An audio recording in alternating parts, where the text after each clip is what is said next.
而家講下王進母子兩個人啊，自從離開咗東京之後呢，一路上曉行夜宿，飢餐渴飲，行咗成個幾月啦。有一日上下黃昏，王進就擔住擔行李，跟住佢阿媽嘅馬後。佢同阿媽話：哎呀，真係天公可憐，算好彩啦！我哋母子兩人總算衝出咗天羅地網，呢度離開延安府冇幾遠噶啦。高太尉就算係派人捉我，亦捉唔到啦。兩母子個心就好高興啦，猛行，點知係錯過咗住宿嘅地方，一直行到好夜啦，都仲遇唔到一個村莊。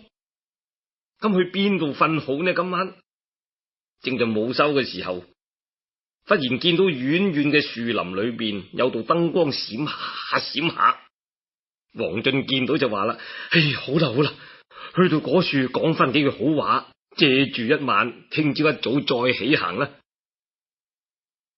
佢哋行到去樹林，入到去一睇，原來係一個大莊園嚟嘅，揼框都係泥牆，牆外邊種咗成200-300棵大柳樹。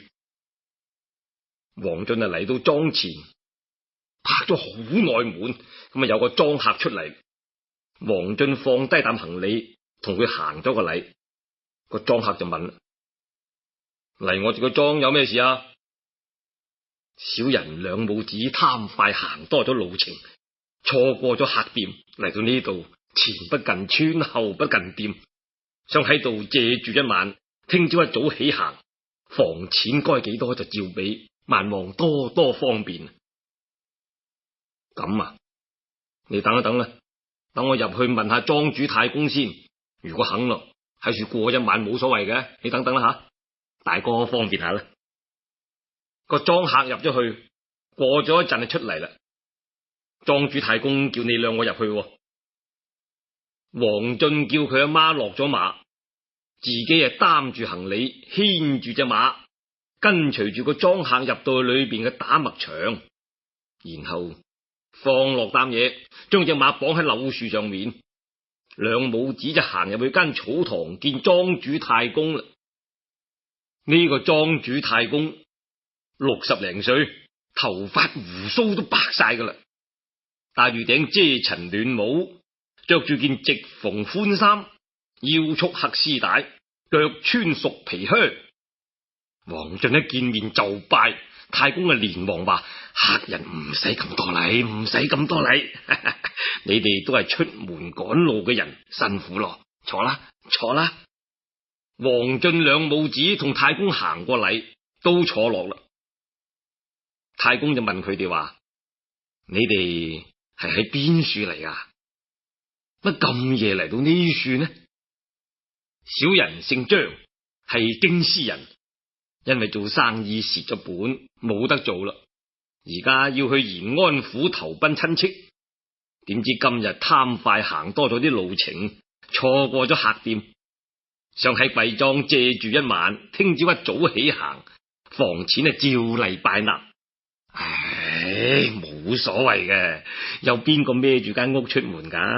係啦，你哋兩位怕未食飯噶？太公講完就叫莊客整飯嚟，冇幾耐就喺廳處開咗張台，莊客捧住個托盤出嚟，4樣菜蔬，一碟牛肉喺張台處擺好，又坐熱住啲酒。太公話：喺鄉下嚟，冇咩嘢款待，唔好見怪。小人兩母子咁樣滾搞你哋，呢個恩德真係難以報答啊！唔好咁講，請飲啦！一連敬咗好幾杯酒，就攞飯出嚟。食完之後，太公帶王進兩母子去客房休息。王進話：小人母親騎嗰匹馬，勞煩照顧一下，俾啲草料佢一齊拜謝。呢層冇所謂，我屋企亦養咗啲騾馬，等陣叫莊客牽去馬房一齊餵就得啦。王進多謝咗太公，擔起行李就去客房。莊客同佢點着眼燈，一邊就攞熱水嚟俾佢哋兩個洗腳。太公自己都入去裏邊休息。王進兩母子多謝過莊客，掩好到房門瞓覺。第日瞓到天光，仲未見佢哋起身。莊主太公嚟到客房前邊，聽見房裏頭有人嗌嗌聲，太公就話：客官啊，天光啦，好起身啦。王進聽見就連忙喺間房行出嚟，同太公行咗禮就話啦：小人起咗身好耐啦，尋晚諸多打攪，十分過意唔去。先頭邊個嗌得咁辛苦啊？太公，唔怕同你講，我老母騎馬攰得滯，尋晚心痛病又發作。哦，既然係咁啊，客官你唔使擔心，你哋就喺老夫呢度住幾日，我有個醫心痛病嘅藥方好靈強嘅，等陣叫啲莊客去縣城執啲藥翻嚟俾你母親食。叫佢放心，就喺度好好醫病啦。王進啊，梗係好多得頂啦。佢哋住咗好幾日，王進個老母食咗藥就好翻，就準備走啦噃。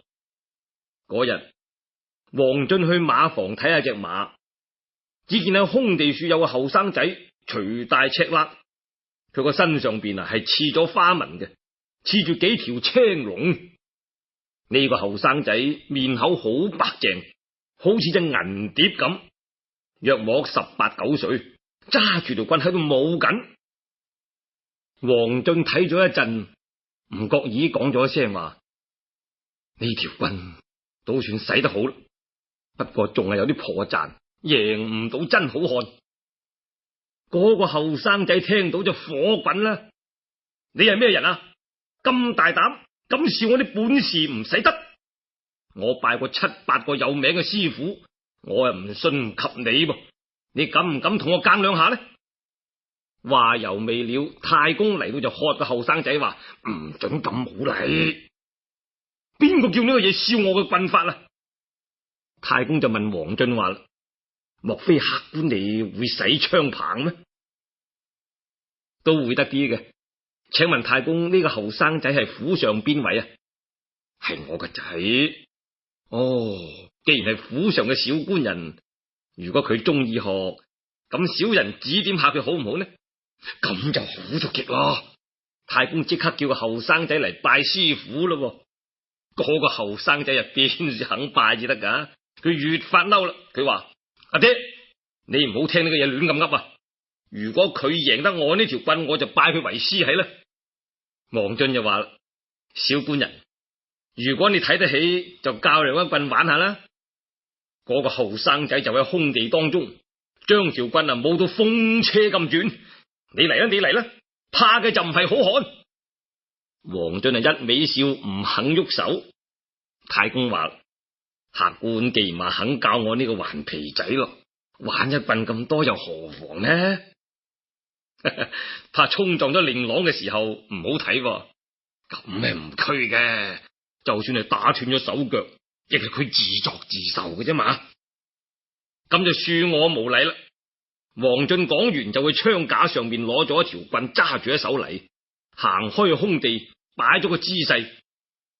個後生仔睇咗一睇，揸住條棍，噔噔噔，直對住王進衝過嚟。王進十聲拖住條棍就走。個後生仔將條棍一揈，又趕過嚟。王進一回轉身，將條棍對住空地劈過去。個後生仔見到條棍劈過嚟，就使條棍去隔啦。點知王進唔打落嚟，佢將條棍一縮，唰聲對住後生仔個肚直懟過去，闊咁一撩，個後生仔條棍當堂打飛咗，個人呢啪聲成個打昂就跌喺地嚟。王進連忙掉低條棍，行前扶住佢話：對唔住，對唔住。個後生仔攬翻起身，就去旁邊搬張凳嚟，王進坐落，就跪低叩頭話：我拜過咁多師傅，原來都係唔值半文錢嘅，冇辦法啦，師傅只有請教你啦。我哋兩母子喺度滾搞咁多日，冇咩好報答，應該效勞。太公十分高興，叫個後生仔着翻衫，一齊嚟到後堂坐，又吩咐莊下去劏隻羊，安排酒菜，然後請埋王進個老母一齊入席。4個人坐定啦，太公起身敬咗杯酒，佢話：師傅嘅本領咁高強，必定係個教頭。小兒有眼不識泰山啊！我哋真人面前唔講假話，小人唔係姓張。哦，我係東京80萬禁軍教頭王進，槍槍棒棒都係成日咁玩噶啦。為因新上任嘅一個高太尉，舊時係俾先父打輸過嘅，而家佢做到殿稅府太尉，佢要報呢一點舊仇，想整鬼我王進。我俾佢管到正，點同佢爭呢？所以我哋兩母子只好趯去延安府，投奔老沖經略上宮揾啲事做啦。想唔到嚟到呢度，得到太公你父子兩位咁好嘅款待，又承蒙救咗母親嘅病痛，真係感激不淺。既然令郎肯學咯，小人一定盡力嚟教。不過令郎所學嘅都係啲花棍，淨係得好睇嘅啫，上起陣嚟冇用嘅。等小人從頭指點佢啦。太公聽佢就話啦：阿仔啊，呢回認輸啦啩，快啲再嚟拜下師傅。於是個後生仔又拜咗幾拜。太公又講俾王進聽，佢話：教頭，老漢祖居喺呢個華陰縣嚟，前邊就係少華山，呢條村就叫做史家村，村裏頭總共有300-400戶人家，都係姓史嘅。老漢呢個仔自細唔肯務農，就係中意舞槍弄棒。佢老母話佢又話唔聽，激氣激死咗啦。老漢只好由得佢係啦，都唔知使幾多錢請師傅翻嚟教佢，又請咗個好好本事嘅匠人，同佢刺咗呢一身嘅花繡，膊頭、手臂、心口，總共刺咗9條龍。成個縣啲人貪口爽，都叫佢做九紋龍史進。教頭今日既然咁啱嚟到呢處，就成全咗佢啦。老漢自然重重酬謝。太公，請你放心，既然係咁，小人一於教會咗令郎先至走。自從當日開始，飲完酒食完飯，就留住黃教頭兩母子喺史家莊。史進日日都跟王進學武藝，18般武藝就件件從頭學起。喂，係啦，成日都聽見講話18般武藝就18般武藝，究竟邊18般武藝啊？呢18般武藝啊，就係矛錘弓弩筒、鞭鐧劍連揸、斧钺共戈擊、排棒魚槍叉，咁就係18般武藝啦。咁史進就每日都跟住黃教頭練武。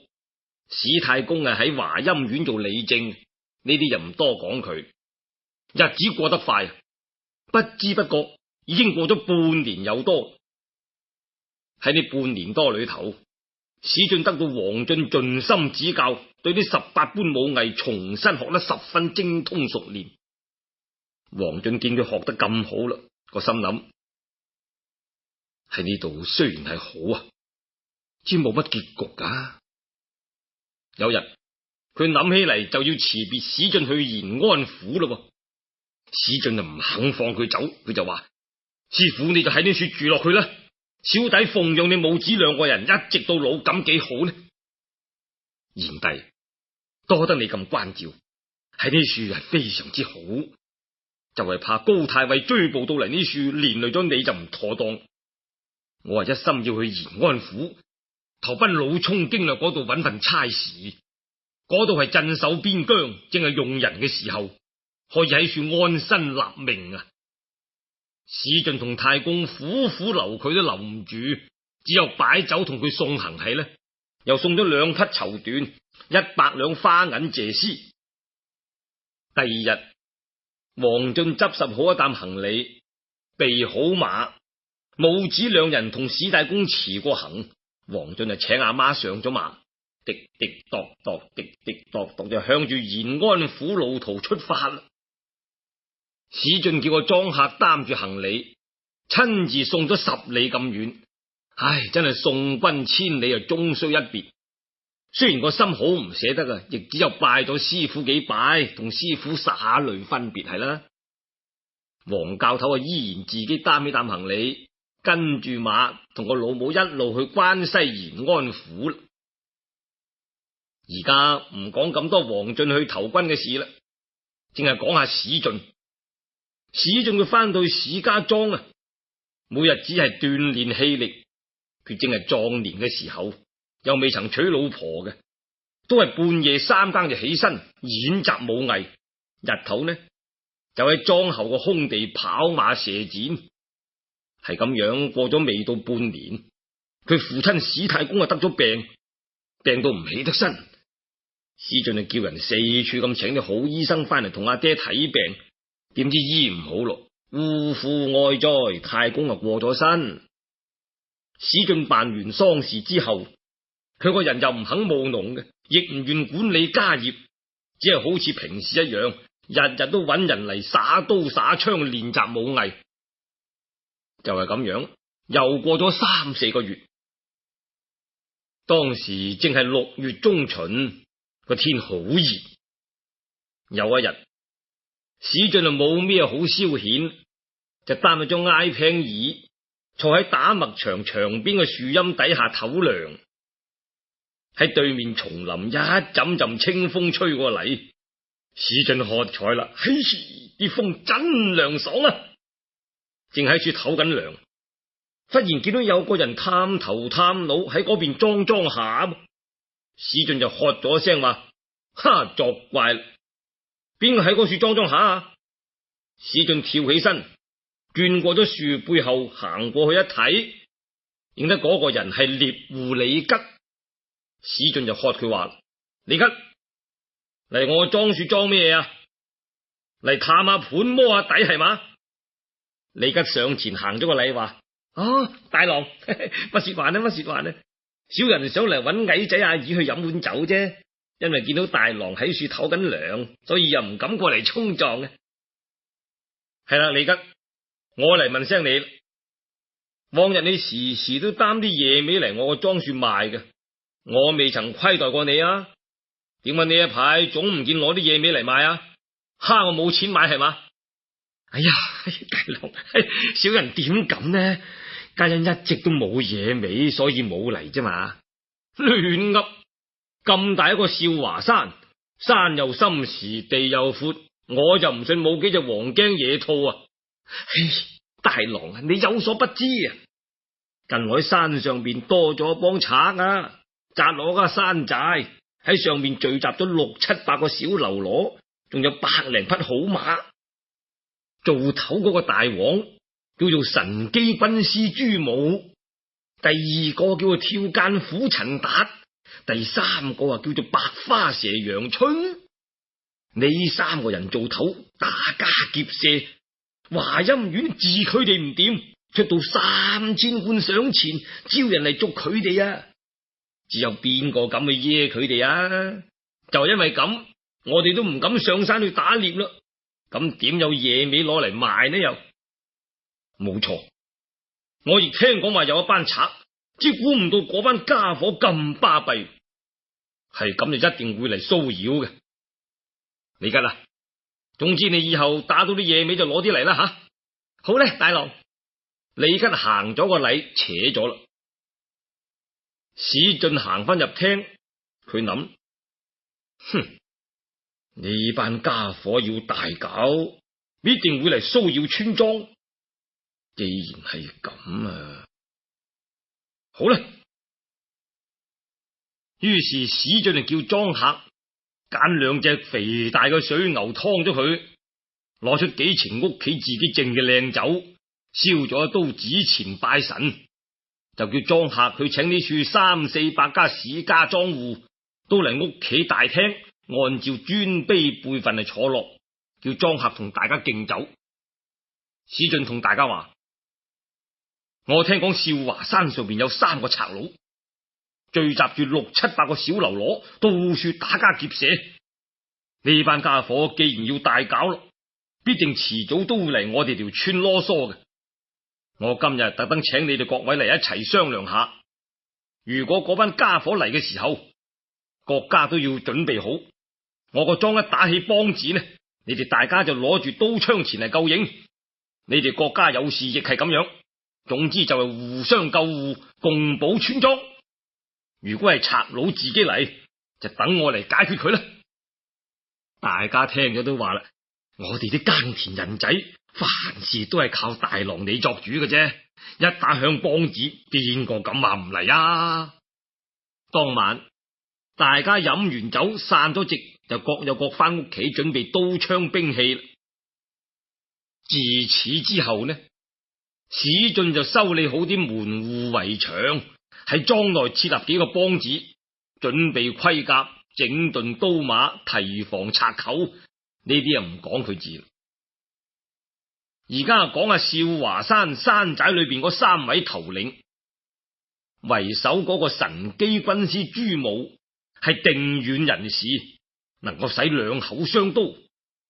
雖然佢嘅武藝唔係十分高強啊，知佢精通陣法就好有計謀噶噃。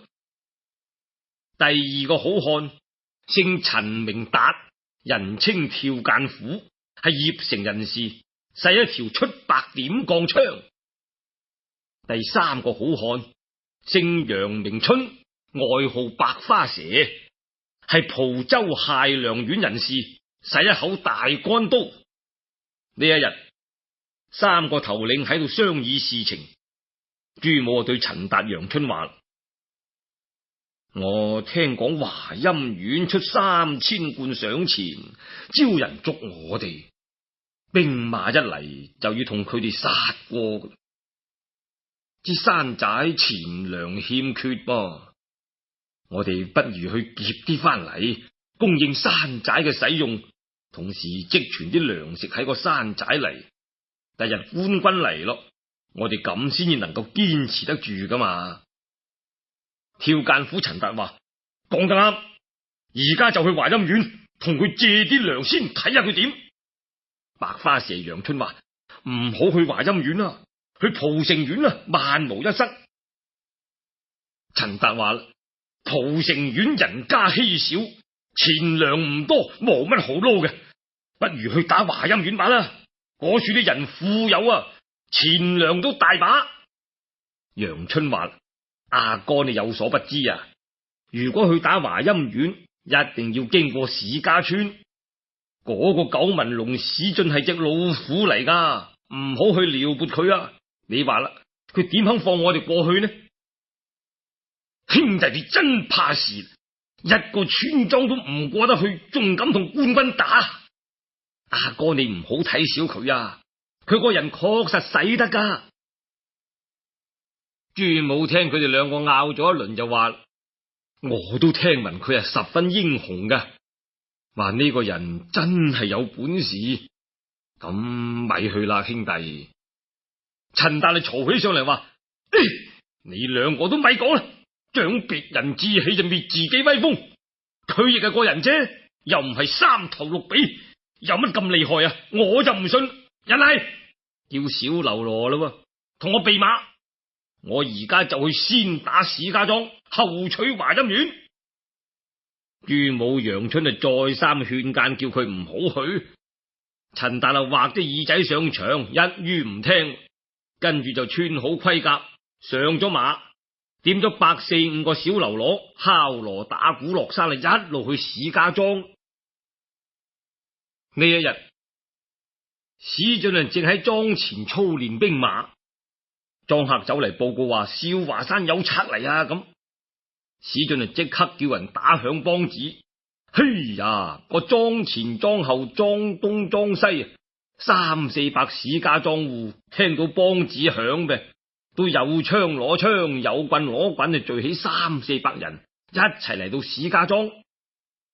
只見史進頭戴一字巾，身披朱紅甲，上穿青錦袄，下着抹綠靴，腰束皮搭膊前後貼掩心，一張弓一弧箭，手上攞住一把三尖兩刃四鞘八環刀。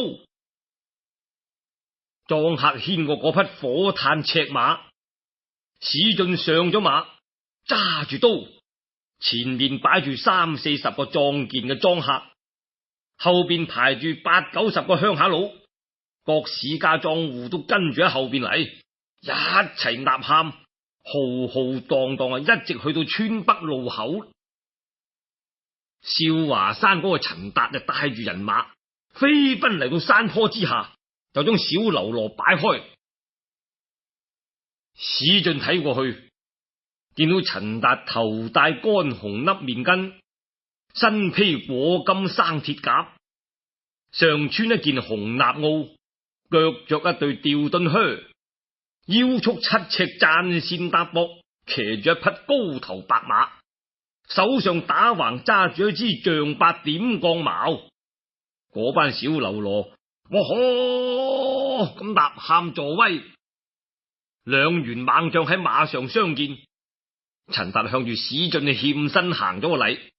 史進就喝佢話啦：嘿，你哋呢班家伙打家劫舍，殺人放火，犯下滔天大罪，都係抵死有餘噶啦。你都有隻耳仔噶，咁大膽，敢嚟太歲頭上動土？陳達就回答話啦：我哋山寨缺少咗啲糧草，要去華陰縣借糧，經過貴莊，想借一條路，並唔同貴莊嘅一草一木，放咗我哋過去，翻嚟嘅時候啊，多多拜謝。呸！你亂講！我屋企而家做緊理政，正係要嚟捉你哋呢班賊。今日你哋要經我條村過，唔捉你仲放你過去啊？縣裏邊知道，豈唔係連累埋我？四海之內皆兄弟也，相凡你借一條路呢？正廢話！哼，就算我肯，只有一個唔肯噃。你問下佢啦，佢肯你就去啦。好漢，你叫我問邊個啊？你問下我手裏頭呢把刀啦，佢肯啦就放你過去啦。陳達火起啦，趕人唔好趕到絕，咪懶叻啊你！史進亦都嬲起上嚟，將把刀一舞，策馬上前同陳達交手。陳達亦都拍馬挺槍去迎戰史進，兩個人乒乒乓乓，你一槍嚟我一刀去，一來一往就好似深水龍戲珠，一上一下有如半山虎爭食。兩個人鬥咗好耐，史進故意賣個破綻，陳達以為得食啦呢趟，向住心口一槍就懟過去，點知史進將條腰一閃，陳達就連人帶槍攏咗過嚟。史進輕輕咁將手一伸，腰一扭一夾，將陳達就成個喺馬鞍樹的起，稱住佢條腰帶一掉咗落地。陳達嗰匹馬就一陣風咁跑開咗。史進叫啲莊客綁起咗陳達，嗰班小嘍囉睇見主將俾人捉咗去，就俾眾人一趕，就走甲冇頭啊掟晒啦。史進就翻到屋企，將陳達綁喺條柱上邊，話等捉埋另外嗰兩個賊頭呢，就一齊戒官領獎，又攞酒出嚟賞俾大家飲，叫大家翻去先。眾人都喝彩，個個都動起手指公頭，話史大郎真係死得啊！